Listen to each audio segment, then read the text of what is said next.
Hi guys, welcome to day 3 on the topic of communion. And so far we've looked at the central theme of communion, which is around salvation, relating back to the Passover and what Jesus has done for us on the cross. Secondly, yesterday we looked at a little bit of the meaning behind the symbolism of the emblems between the bread and the wine, and today what we're going to look at is that it's not really about the food.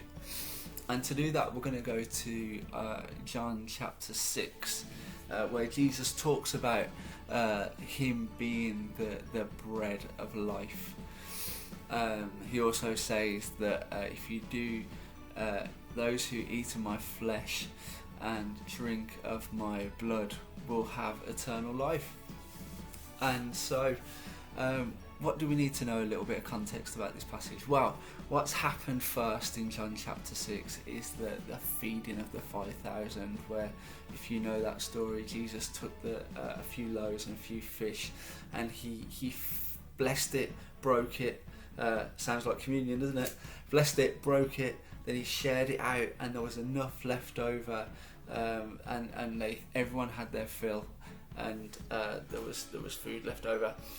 And that leads us into where we are in the bread of life, because what we read at the beginning of the passage is those people that were there for the feeding of the 5,000 had been looking for Jesus again after they went back to the place where he fed them all. And what we find out from this passage where Jesus says he's the bread of life is they're looking to be fed again, to be physically fed.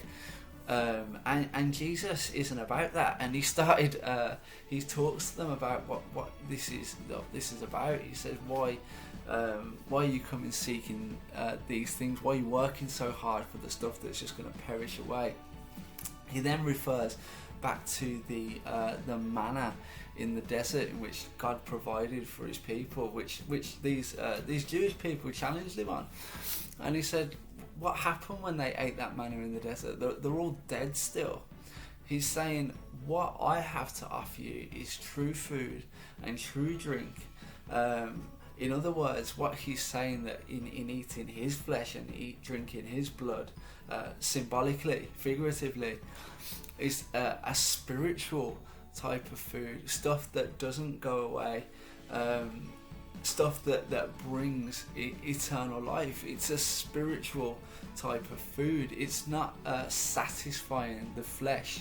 Coming to Jesus at the table is never about just eating the food. It's not about fulfilling our carnal needs, because that stuff just continues to go on and go on. Yet how many of you know that once you eat, you're going to get hungry again? Or how about when you satisfy the flesh in other ways, how many of you know that you're going to crave it again? Jesus is not saying that I have come to do that, but what I have come is to feed you guys spiritually, internally, feed your soul, so that you no longer crave any of that stuff anymore. Not that we don't need to eat, but it's not so much a driving force in our lives, this stuff of the flesh. So come and feed on my body and my blood, because I have something different that the world cannot offer. And I think that will do us for today. Another aspect of communion when we gather together is that we spiritually feast on Jesus, knowing that he offers so much more than what the world has to offer. Bless you guys.